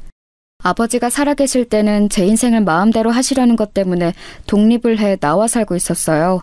부모님의 도움은 하나도 받지 않겠다고 선언하고 말이죠. 그리고 독립해서 그림을 그렸어요. 제가 원래 그림 그리는 일을 하는 게 꿈이었거든요. 아버지는 늘 공부해서 좋은 대학을 나와 판검사가 되는 딸을 가지는 게 꿈이셨고 말이죠. 그 문제로 많이 싸워서 아버지와는 사이가 좋지 않았어요. 가끔 엄마가 용돈을 주러 아버지 몰래 오신 날이면 아빠 돈은 한 푼도 안 쓸 거야 하고 화를 내며 엄마를 돌려보내곤 했어요. 지금 생각하니 모든 게 다 후회가 되네요. 좋은 방법으로 부모님을 설득할 수도 있었고 그리고 찾아온 엄마에게 그렇게 화를 내지 않아도 됐었는데 말이죠. 다시 생각하니 또 눈물이 납니다. 그때 만난 게 남편이었습니다. 그래서 남편은 제가 평범한 집안에서 자란 그냥 프리랜서 그림 작가인 줄만 알아요. 한 번도 이야기하지 않았으니까 말입니다. 일부러 이야기를 하지 않았다기보다는 그렇게 싫어라 했던 부모님의 재산을 자랑하듯 여기저기 떠벌리고 다니는 걸 할 수 없었어요. 그 재산이 마치 제 것이 아닌 것 같기도 했고 말입니다. 아주버님의 의사시거든요. 개인 병원을 차릴 때 형님 집안에서 많이 보태줬다고 들었습니다. 그 덕에 강남 한복판에서 피부과를 하고 계시고요. 근데 그 건물이 저희 아버지 건물이었거든요. 지금은 제 앞으로 상속이 되었고 말이죠. 사실 저는 몰랐어요. 제 이름으로 되어 있는 건물에 아주버님 병원이 있다는 사실은 말입니다. 건물을 관리해 주시는 분들이 따로 계시고 제 통장으로 임대료만 들어오니까 전혀 신경 쓰고 있지 않는 부분이었거든요. 그런데 주기적으로 제 재산을 관리해 주시는 분이 보고를 해 주시는 과정에서 알게 되었습니다. 어차피 제게는 별로 큰일이라고 생각하지 않았기도 했고 딱히 이제 와서 제가 거기 건물주네 어쩌네 하는 말을 하는 것도 좀 그래서 말을 하지 않았어요. 어쩌다 보니 그렇게 숨긴 채 5년 동안 결혼 생활을 했네요. 제가 딱히 돈을 쓰는 타입도 아니었고 그동안은 제 감정을 추스르는 것도 벅찼기 때문에 부모님의 재산에 대해 깊게 생각할 겨를이 없었습니다. 강남이 피부과들이 많아지면서 경쟁이 엄청난가 보더군요. 물론 잘 되는 병원들은 너무 잘 되지만 그렇지 않은 병원들은 월세 내기도 벅찰 만큼 간극이 심하다 그러더라고요. 강남이 월세가 좀 비싼 게 아니잖아요. 불행하게도 아주버님의 피부과는 잘 되는 병원은 아니었습니다. 월세와 직원들 월급을 다 주고 나면 크게 남는 게 없다고 들었어요. 겉만 번지르르한 피부과 의사라는 타이틀을 빼면 사실 속빈 강정이나 다름없었죠. 아이고, 큰아가 네가 왜 이러서니? 쟤 시키면 되는 걸. 그래서 그런가 시어머니는 형님의 눈치를 점점 더 많이 보기 시작하셨어요.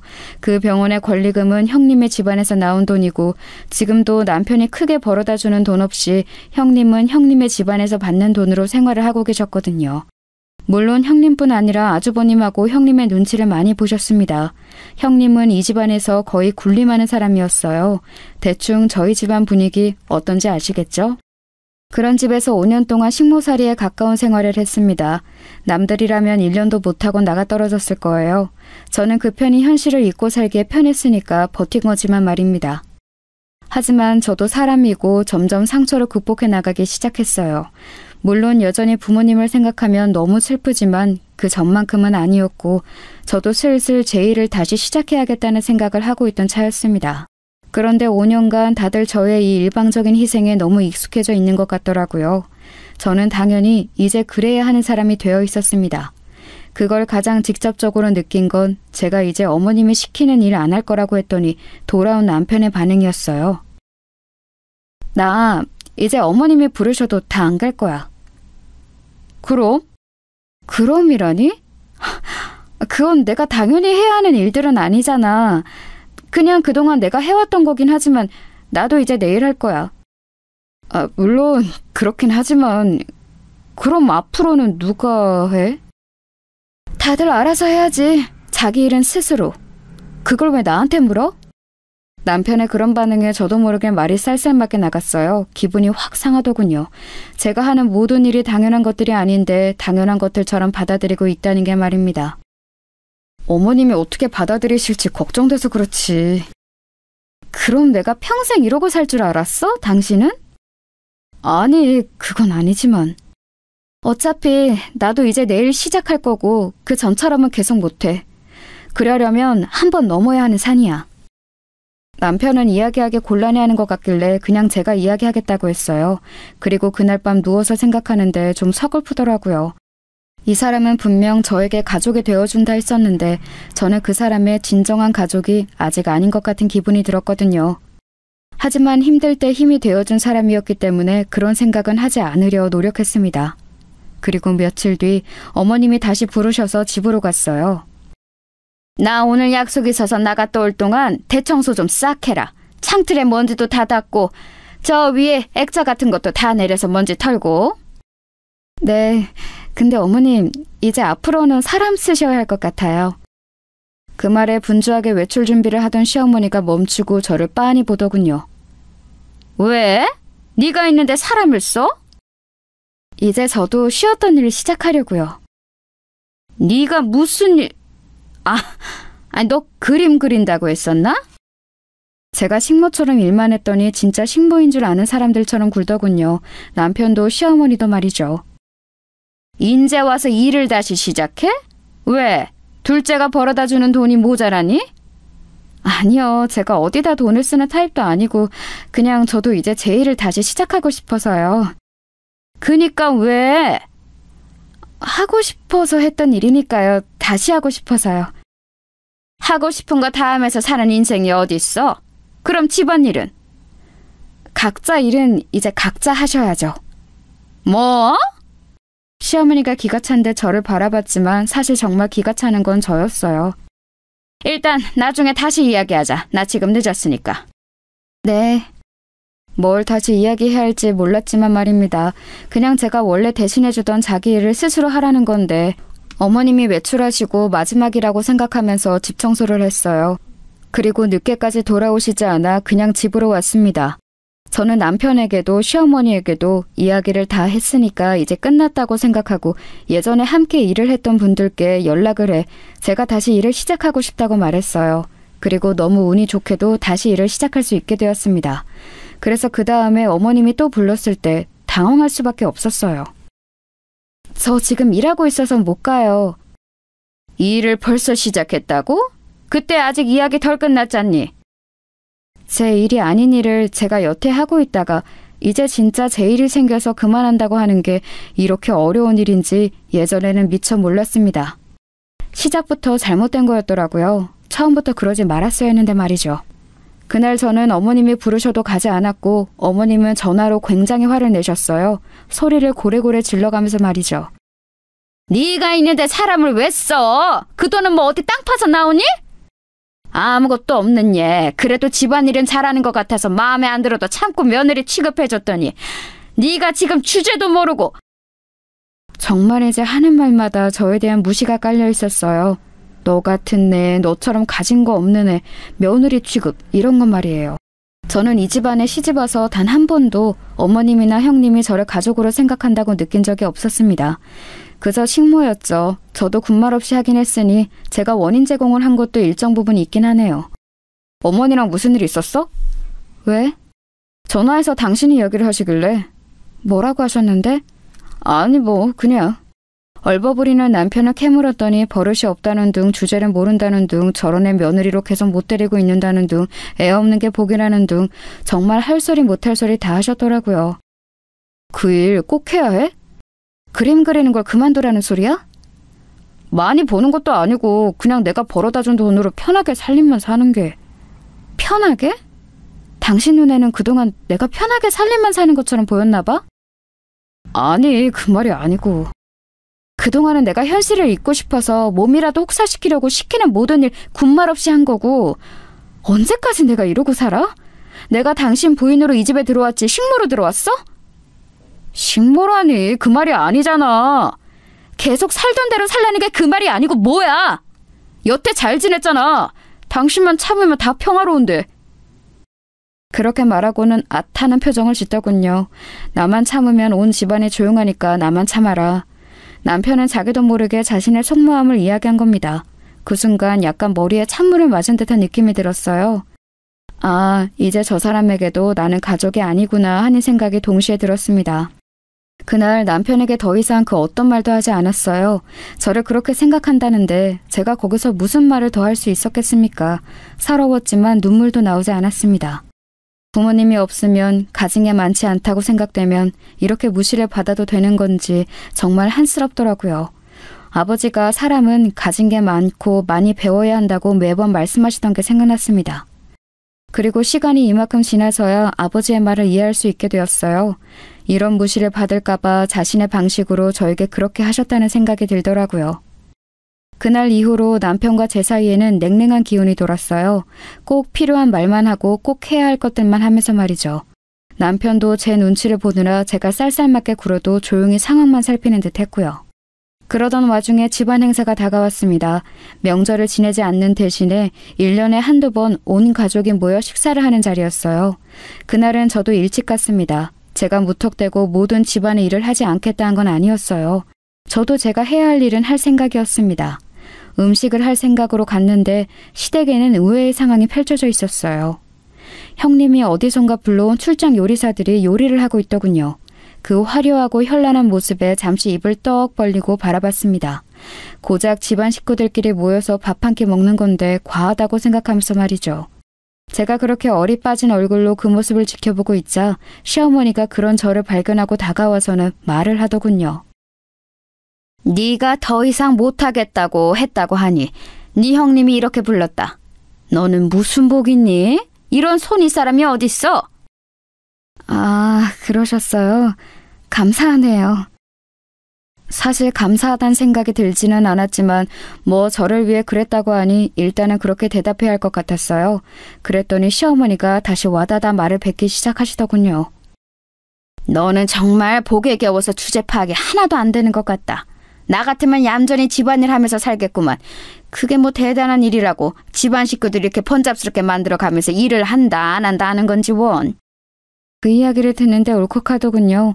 평소라면 참았겠지만 그날따라 참을 수가 없었습니다. 저도 식구예요. 제 말에 시어머니가 애가 지금 무슨 소리를 하냐는 듯한 얼굴로 쳐다보더군요. 저도 이 집 식구라고요. 이 애가 뭘 잘못 먹었나? 누가 아니래? 저도 이 집 식구인데 왜 저만 참고 저만 배려하고 저만 희생을 해야 하는 건가요? 그렇게 말했더니 시어머니가 기가 차다는 얼굴로 저를 바라보더군요. 평소라면 크게 소리를 질렀을 테지만 일하는 사람들이 있었던지라 그러시진 못했습니다. 네가 뭘 배려하고 네가 뭘 희생했는데? 고작 집안일 좀 더 한 거? 그게 뭐? 네가 우리 집에 뭘 해준 게 있다고 그럼 그 정도도 안 하려고 했니? 너는 정말 염치가 없다. 어? 둘이 좋아서 한 결혼인데 뭘 주고받고 하나하나 계산하는 것도 말이 안 되지만 이렇게 뭘 덜 줬다고 다른 걸 해야 한다는 사고방식 자체가 저는 이해가 안 돼요. 세상에 당연히 해야 하는 일은 없어요. 제가 어머님 집에 청소와 빨래를 하는 것도 형님 집에 가서 음식을 하는 것도 그건 제 일이 아니에요. 저는 결혼을 한 거지 식모살이 하러 들어온 게 아니잖아요. 뭐? 너 말 다 했니? 자기도 모르게 큰 소리를 냈던 시어머니가 아차하는 얼굴로 주위를 두리번거리며 집에서 일하시는 분들 눈치를 살피셨습니다. 참 남의 시선을 신경을 많이 쓰시는 분이셨거든요. 나중에 다시 이야기하자. 그리고는 자신의 방으로 들어갔어요.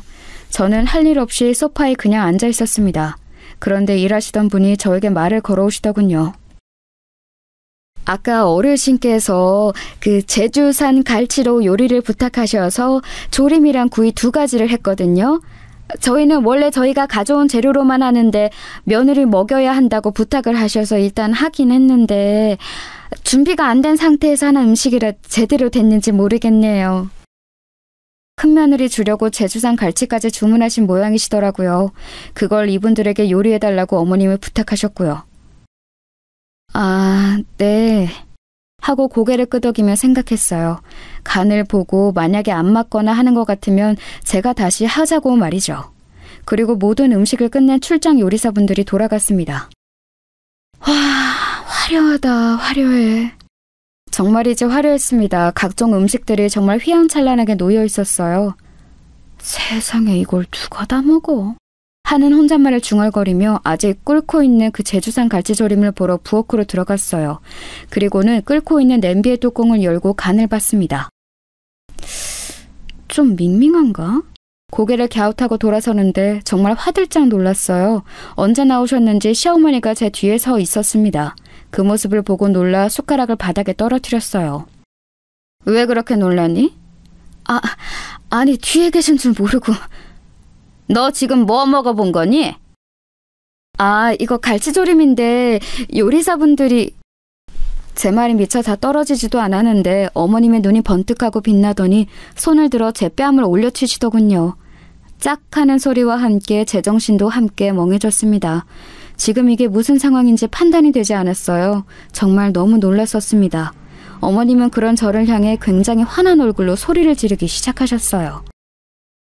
네 형님 먹으라고 사온 제주산 갈치에 먼저 손을 대? 아니 그게 아니고... 이게 어린이 하는 말에 꼬박꼬박 말대꾸할 때부터 알아봤었어야 하는데 이 위아래도 없는 미친 것이 우리 집에 들어와서는... 그 뒤로도 뭐라 말을 하셨지만 귀가 멍한 기분이 들었어요. 뺨을 너무 세게 맞은 탓이기도 했지만 아마도 충격 때문이었던 것 같습니다. 받아들이기 너무 힘든 일이었거든요. 아버지의 뜻을 어기며 집을 나갈 때도 제 아버지는 제 뺨을 때리신 적이 없어요. 그러니까 태어나서 뺨을 맞아본 건 처음 있는 일이었습니다. 출장 요리사분들이 급하게 요청받은 요리라 제대로 됐는지 모르겠다 하셔서 간을 보고 맞추려고 했던 거예요. 제가 울먹이며 말하자 시어머니는 움찔하는 것 같았지만 그럼에도 불구하고 미안하다는 소리는커녕 되려 더 화를 내시더군요. 그 사람들이 다 전문가인데 어련히 알아서 잘 했으려고. 네가 뭐라고 그 사람들이 해놓은 음식을 간을 보고 맞추니만이 해? 너는 늘 느끼는 거지만 애가 너무 주제를 몰라. 그때 문이 열리고 형님과 아주버님 그리고 남편이 들어왔어요. 세 사람은 앞에서 만났는지 대화를 나누며 집 안으로 들어왔습니다.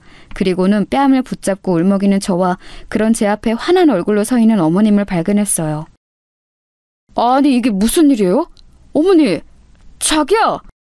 사실 그들이 들어오면 어머님이 좀 당황할 거라 생각했는데 그건 제 오산이었습니다. 오히려 더 당당하게 나오시더군요. 나는 더 이상 이런 며느리 내 집 식구로 못 둔다. 아니 왜 그러시는데요? 어디서 자기 주제도 모르고 감히? 그 순간 정말 제 안에서 뭔가 퓨즈가 뚝 끊어지는 느낌이 들었습니다. 더 이상은 참을 수도 없었고 참고 싶지도 않았어요. 그리고 자기 어머니를 말리기는커녕 저와 시어머니 사이에서 어쩔 줄 몰라하며 아무 행동도 하지 않은 남편에게도 정이 뚝 떨어지더군요. 얼굴 꼬라지도 보기 싫어졌습니다. 어머니는 말끝마다 제 주제에 어딜 감히 복에 겨운 줄도 모르고 소리를 하시는데 이 집이 대체 얼마나 대단한 집이라고 그런 말을 하시는 건데요? 누가 보면 재벌집인 줄 알겠어요. 고작 이 정도로 매번 제 주제 타령하는 것도 웃겨요. 제 말에 어머님이 정말 분노로 파르르 떠시더군요. 너 지금 말 다 했네? 너 같은 애가 어떻게 감히?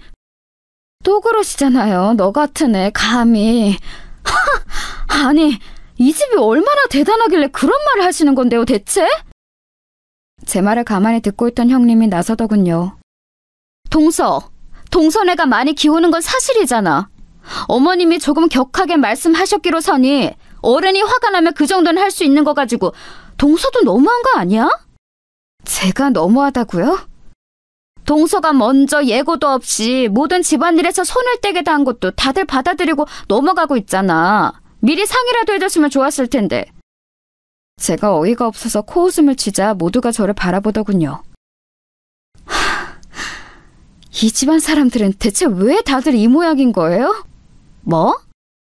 제 일이 아닌 걸 그동안 제가 혼자 희생해가며 하고 있었던 건데 그걸 왜 집안 식구들의 허락을 받아야 하는 건데요 대체? 왜 당연하게 그 일이 제가 해야 할 일이라고 생각하시는 거예요? 제 그 말에 시어머니가 다시 한번 제 뺨을 때렸습니다. 짝 하는 소리와 함께 제 고개가 돌아갔어요. 너무 아프고 놀라서 볼을 부여잡고 돌아갔던 고개를 다시 시어머니에게 돌렸더니 벌개진 얼굴로 씩씩거리면서 서 있더군요. 너 같은 애 지금 당장 나가도 아무도 뭘 안 하니까 당장 나가. 어디서 이딴 게 들어와서 시어머니랑 손이 똥서 가는 말에 꼬박꼬박 말 듣고 나고 나가! 제일 충격적이었던 건 남편의 반응이었어요. 제가 맞는 걸 두 눈으로 봤으면서 중간에서 어쩔 줄 모르고 서 있기만 할 뿐 아무 행동도 취하지 않더군요. 정말이지 그 부분에서 이제 이 남자당을 살 수 없겠구나라는 생각이 들었습니다. 동서, 얼른 어머니께 죄송하다고 사과드려, 빨리! 여기는 아무도 내 편이 없다는 사실도 사실이었지만 사람 취급받지 못하고 있다는 게 너무 실감이 됐어요. 재주씨가 아직 현실을 잘 모르네. 그림 그려서 돈 얼마나 번다고 그냥 어머니랑 와이프가 하라는 대로 하면서 지금처럼 지내요. 밖에서 이제 뭘 할 수 있는 나이도 상황도 아닌데. 그만 고집 부리고 좀! 왜 이렇게 사람이 멍청하고 고집이 세? 다들 시어머니 옆에 붙어서 저를 나무라더군요. 누가 봐도 제가 잘못한 게 아닌데 말이죠. 남편은 무슨 이야기를 하려나 싶어 눈길을 남편에게 돌렸습니다. 일단 사과드리고 다음 이야기는 나랑 집에 가서 하자. 자기야. 남편의 입에서 그 말이 나오자마자 오늘 모든 걸 끝내야겠다 생각했어요.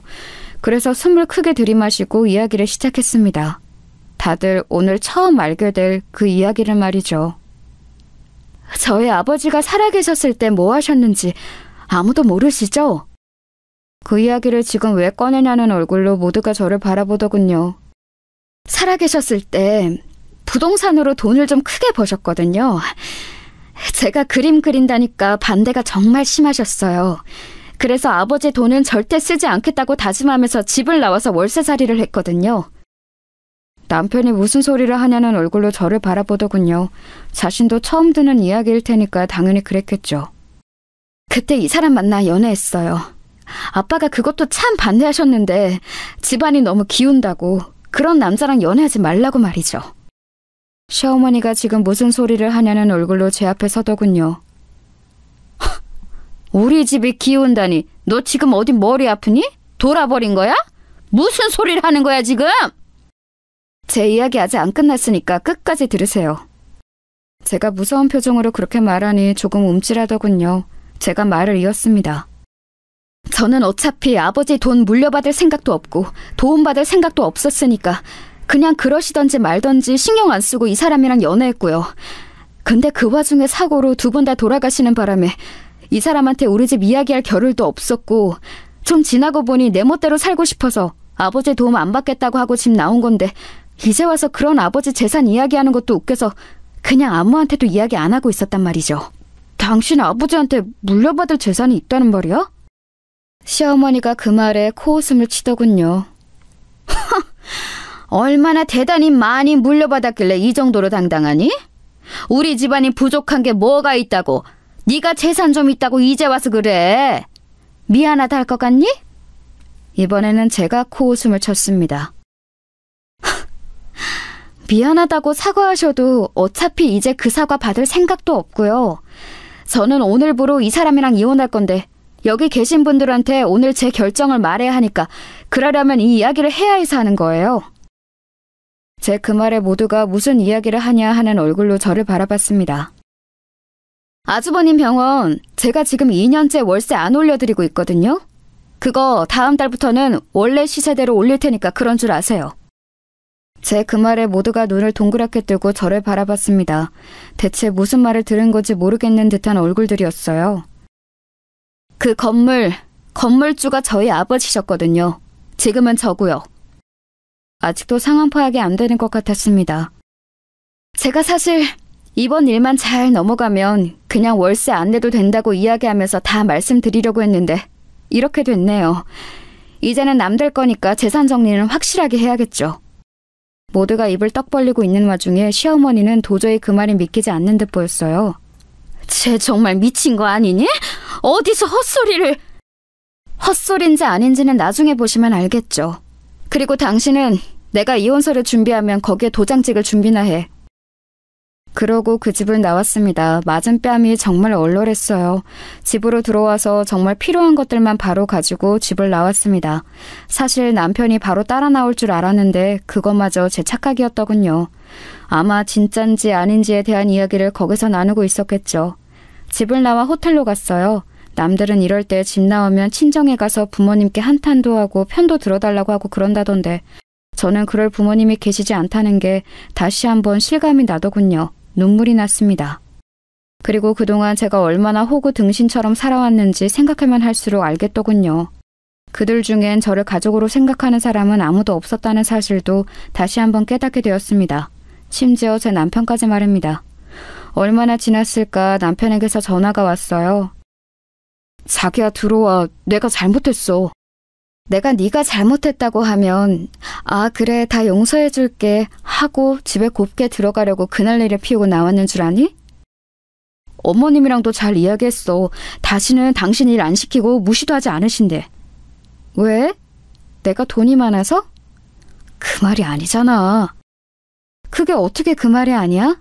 바로 직전까지만 해도 나를 그렇게 무시하던 양반이 하루아침에 안 그러겠다고 하는데? 그게 내가 가진 돈 때문이 아니면 뭔데? 그랬더니 남편은 한동안 대답이 없더군요. 그런 말로는 도저히 저를 설득시킬 수 없다는 걸 알았는지 이번에는 다른 방법을 쓰기 시작했습니다. 설사 그렇다고 한들 그건 어머님이고 나랑 당신은 별 문제 없었잖아. 별 문제가 없어? 그건 당신 생각이고 우리가 별 문제가 없긴 뭐가 없어? 어머님 때문 아니면 우리는 잘 지냈잖아. 당신은 방관자야. 뭐? 내가 힘들어하는 거 정말 몰랐어? 몰랐다고 할 수 있어? 몰랐어도 문제지. 같이 사는 부인이 그렇게 힘들어하는데 관심조차 없었다는 말이니까.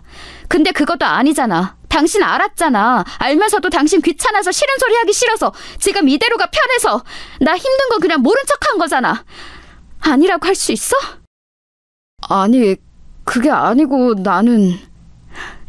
오늘도 내가 어머님한테 뺨 2대나 맞을 때 당신 뭐 했어? 말리기는커녕 어머님 눈치나 봤지? 내가 오늘 거기서 당신한테 오만정이 다 떨어졌어. 뼛속까지 와닿더라. 당신한테도 나는 가족이 아니라는 사실이. 그건 어머님 앞이니까 어쩔 수 없이. 어쩔 수 없는 거 좋아하네. 그냥 시끄러워지는 게 싫었겠지. 살던 대로 살면 되는데 이제 와서 왜 저러나 싶었겠지. 아니야? 제 말에 아무 대답이 없던 남편이 작게 말하더군요. 내가 다 미안하고 잘못했어. 그러니까 한 번만 용서해주라, 어? 아니, 나는 이제 당신이랑 당신 식구들 꼴도 보기 싫어. 그렇게 가진 게 있고 없고를 따져가며 사람 대하는 거 다른 성물 같은 집안에 더 이상 소속되어 있고 싶지도 않고. 그럼 정말 이혼이라도 하겠다는 거야? 그 말에 정말 화가 나더군요. 그럼 여태 제 말을 그냥 하는 소리로 들었다는 거잖아요. 여태 뭐 들었니? 그럼 내가 이혼하겠다는 말도 그냥 홧김에 해본 소리로 들었어? 변호사 통해서 서류 보낼 테니까 도장이나 찍어! 그리고 전화를 끊었습니다. 그리고는 그 후로 걸려오는 모든 전화를 받지 않았어요. 얼마 뒤 변호사님과 상의해 이혼 서류를 보냈습니다. 만약에 합의를 해주지 않으면 소송을 진행할 생각이었어요. 그리고 그동안 시어머니가 저에게 수없이 보내왔던 문자 내용과 여러 정황들은 저에게 상당히 유리한 증거들이라는 이야기도 들을 수 있었습니다. 이혼 서류를 보낸 날 저녁 남편은 장문의 문자를 보내왔어요. 아무리 생각해봐도 우리 사이에는 크게 문제될 게 없었던 것 같아. 나는 당신과 이혼하고 싶은 마음이 없어. 당신이 말했던 것처럼 내가 중간에서 제대로 된 남편 노릇을 하지 못한 건 정말 미안해. 앞으로는 그러지 않고 당신 남편으로서 최선을 다할게. 그러니까 우리 이혼만은 하지 말자. 라고 말이죠. 문자를 읽는 내내 코웃음이 나왔습니다. 그리고 깨달았어요. 아, 나는 이제 이 남자에게 조금의 애정도 남아있지 않구나 하고 말입니다. 곧장 소송을 진행했습니다. 그러는 동안 정말 웃기는 소식 하나를 더 들을 수 있었어요. 혹시 강남에 있는 건물 파실 생각이세요? 아니요. 왜 그러시는데요? 아니, 누가 부동산에 강남 건물에 대해서 물어보고 다니면서 요즘 시세가 어떠냐고 자꾸 묻는 사람이 있다고 해서요. 쎄한 느낌에 알아보니 아니나 다를까 시어머니였습니다. 그 주변 부동산을 다니면서 제가 가진 재산들에 대해 알아보고 다니셨더라고요. 정말 투명하게 속물인 사람이죠. 한마디 할까 싶었지만 그냥 내버려뒀습니다. 그리고 그런 생각도 들었어요. 제가 가진 재산을 다 알게 되면 나중에 더 땅을 치고 후회하겠지라는 생각 말입니다. 이혼 소송장을 접수하고 얼마 지나지 않아서 그 소식이 남편과 시댁 식구들 사이에 다 전달된 모양이었습니다. 그리고 아주버님의 병원 월세를 올린다는 소식도 말입니다. 시어머니께서 전화가 왔거든요. 좀 만나줄 수 있겠니? 말투부터 다른 사람이었습니다. 그 전에 저를 대하던 모습과는 완전히 360도 다른 사람의 모습이었어요. 사실 그 자리에 나가지 않을까 하는 생각도 들었지만 궁금하긴 하더군요. 시어머니가 어떤 모습으로 저를 대할지 말입니다. 그렇게 좋아하는 돈으로만 보면 제가 형님보다 수십 배는 더 많았거든요. 아, 나왔니? 일찍 오셨네요. 약속 시간보다 10분이나 먼저 나가는데도 시어머니는 이미 와 있었습니다. 그리고 처음 보는 웃음을 지으며 저를 맞아주더군요. 정말 저에게 그런 웃음을 짓는 건 생전 처음 보는 일이었습니다. 좀 서둘러 나왔다. 일단 앉으렴. 속이 빤히 보이는 그 행동에 속으로 웃으며 자리에 앉았습니다. 네가 그러고 나가고 나서 내가 곰곰이 생각을 해봤다. 내가 정말 많이 잘못하면서 살았더구나. 네 말처럼 네가 하는 것들을 너무 당연하게 생각했어. 세상엔 당연한 건 없는데 말이야. 이제라도 아셔서 다행이네요.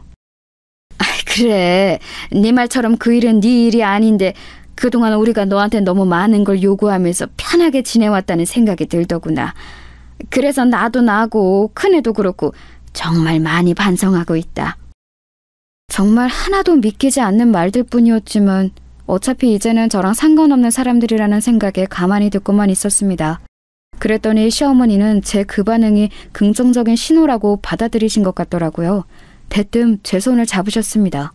처음 있는 일이라 소름이 돋을 뻔했어요. 그 화난 마음 충분히 이해한다. 우리가 너 마음 풀릴 때까지 정말 최선을 다해서 사과하고 반성할 테니까 용서하거라. 제 손을 잡고 있는 시어머니의 손을 빤히 바라보다가 힘을 줘 빼냈어요. 제 그 반응에 놀란 듯 움찔하는 시어머니가 느껴졌습니다. 네, 반성하셨다니 너무 다행이고 앞으로는 그러지 말고 잘하세요. 그래, 네가 용서해준다니 너무 저 말고 새로 들이실 며느리한테요. 제가 용서한 줄 알고 반색하던 시어머니가 뒤에 이어지는 말에 멍한 얼굴이 되더군요. 그 얼굴을 보고 비웃음이 나왔습니다. 제가 무슨 진짜 등신도 아니고 재산 있다는 사실 하나에 이렇게 태도가 바뀌는 사람을 어떻게 믿어요. 그리고 설사 정말로 반성을 하시고 잘못했다 생각한다 하더라도 저는 그 집안에 오만정이 다 떨어져 다시 들어가고 싶지도 않아요. 그냥 살 거였으면 그렇게 나오지도 않았어요. 제 말이 한마디 한마디 이어질 때마다 시어머니 안색이 좋지 않아지는 게 보이더군요. 성격이 워낙 지랄맞은 양반이라 억지로 참고 있는 게 보였습니다. 성질 같아서는 당장이라도 제 뺨을 올려치고 싶었을 거예요. 어머님, 부동산 여기저기 다니시면서 제 재산 알아보고 다니는 거 제가 모를 줄 아셨어요? 아니, 그건 어떻게? 제 말에 당황한 기색이 역력하더군요. 그 동네가 소문이 얼마나 빠른데 어머님이 그러고 다니시면 당연히 이야기가 나오죠. 그 건물주가 가진 부동산이 얼만지 그렇게 물어보고 다니셨다면서요? 아니, 그건 나도 궁금해서 그냥. 왜요? 제가 가진 재산이 엄청나 보이니까 이제 와서 아차 싶으세요? 아깝다 싶으세요? 큰며느리 재산은 재산도 아닌데, 그쵸? 제 그 말에 놀란 듯 저를 가만 보더니 다시 한번 애써 웃더군요. 그건 그냥 어쩌다 물어본 거고, 너한테 잘못했다고 하는 건 진심이다. 믿어다오. 어머님 같으면 믿으시겠어요? 어머님 말씀처럼 이미 가지신 것도 많고 제가 얼마를 가졌던 부족함이 없는 집이라 아쉬울 것도 없으시니까 그냥 새 며느리 보셔서 여태 하셨던 거대로 하시면서 사세요. 아니면 저보다 더 돈이 많은 부자 며느리 얻으시던가요. 물론 그건 불가능하겠지만. 그리고는 자리에서 일어나며 한마디 더 덧붙였습니다. 어머님이 매번 친절하게 문자로 언제 와서 언제 일하고 가라고 말해주신 덕에 제가 소송을 쉽게 할 수 있게 됐네요. 변호사님이 그게 이혼 사유가 되고도 남는다고 하시더라고요. 참고로 제 재산은 어머님이 여기저기 물어보고 다니신 것보다 몇 배는 더 많아요. 그러니까 매일 밤 후회하면서 반성하세요. 마지막으로 그렇게 말하고 돌아섰습니다. 그 뒤로도 남편의 끝없는 설득과 시어머니와 형님이 번갈아가며 미안하다고 연락해왔지만 대부분 무시하거나 흘려들었어요. 듣기로 시어머니는 남편에게 저를 반드시 데려오라고 그러셨다는 것 같았습니다. 물론 목적은 제가 아니라 제가 가진 돈이겠지만 말이에요. 월세를 다시 올리고 몇 달은 올린 월세가 들어왔어요. 하지만 운영이 제대로 되지 않는 탓에 아주버님의 병원은 금방 자리를 빼야 했습니다. 듣기로는 동네 작은 병원으로 사이즈를 엄청 줄였다고 하더군요. 능력에 비해 너무 큰 병원을 운영한 게 문제라면 문제였죠 뭐. 시어머니는 제가 가진 재산을 어디서 들었는지 듣고서는 길바닥 한가운데 주저앉아 땅을 쳤다고 하더군요. 그냥 하는 말이 아니고 정말로 땅을 치면서 내 돈 하셨대요. 진짜 웃기죠? 그게 어떻게 자기 돈이에요? 제 돈이지. 이혼 소송은 저희 승소로 끝났습니다. 넘쳐나는 게 돈이고 그 집에서 뭔가를 더 뜯어내기 위해 감정 소모를 하고 싶지도 않아서 다른 위자료나 재산 분할은 하나도 받지 않았어요. 혹여 나중에 어떤 말 하나라도 나오는 게 싫었기 때문입니다. 저는 보란듯 그 동네에서 가장 비싼 집을 얻어서 살고 있어요. 마음이 바뀌어서 이 재산을 제가 사치하고 놀고 먹는데 다 쓸 생각은 없지만 말입니다. 시간이 좀 지나면 좋은 곳에 쓰일 수 있게 기부를 할 생각은 늘 가지고 있어요. 얼마 전에 꿈에 아버지가 나왔습니다. 제가 달려가서 안아드리고 울었어요. 너무 죄송하다고 말이죠. 가만히 제 머리를 쓰다듬어 주시는 아버지의 품에 안겨있던 꿈을 꾸고 깨니까 어딘가 용서를 받은 것 같은 기분이 들었습니다. 시어머니는 아직도 가끔 다시 합칠 생각이 없냐는 문자를 보내옵니다. 도저히 제가 가진 돈이 포기가 안 되는 모양이에요. 소용없는데 말이죠. 저는 제가 하고 싶었던 일을 하며 혼자 씩씩하게 살아가 보려고요. 그러다 좋은 사람을 만나게 되면 다시 이번에는 제대로 된 가족을 만들 수 있는 날이 올 수도 있겠죠. 제 긴 이야기 들어주셔서 감사합니다. 여러분은 저 같은 실수하지 마시길 바래요. 뭐든 있을 때 잘해야 한다는 건 말입니다. 그게 부모님이건 또 며느리건 말이에요.